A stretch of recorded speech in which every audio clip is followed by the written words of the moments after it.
குமரி கடல் மற்றும் அதனை ஒட்டிய பகுதிகளில் நிலவும் வளிமண்டல சுழற்சி காரணமாக நெல்லை, தூத்துக்குடி, கன்னியாகுமரி, தென்காசி ஆகிய மாவட்டங்களில் பலத்த மழை பெய்யக்கூடும் என்று வானிலை ஆய்வு மையம் எச்சரித்து இருந்தது. அதன்படி அந்த 4 மாவட்டங்களிலும் நேற்று முன்தினம் இரவு முதல் பரவலாக கனமழை பெய்து வருகிறது.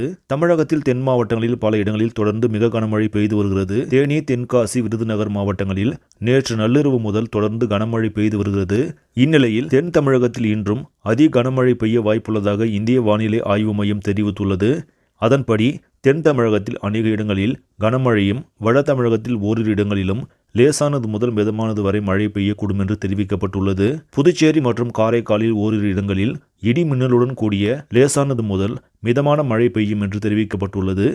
குறிப்பாக நெல்லை, தென்காசி, தூத்துக்குடி, குமரி ஆகிய மாவட்டங்களில் ஓரிரு இடங்களில் அதிகான மழையும், தேனி, விருதுநகர், ராமநாதபுரம், சிவகங்கை, புதுக்கோட்டை, தஞ்சாவூர் ஆகிய மாவட்டங்களில் இன்று இரவும் நாளையும் எதிர்பார்த்ததை விட மிக அதிக கனமழை பெய்யக்கூடும் என்றும் இந்திய வானிலை ஆய்வு மையம் தெரிவித்துள்ளது.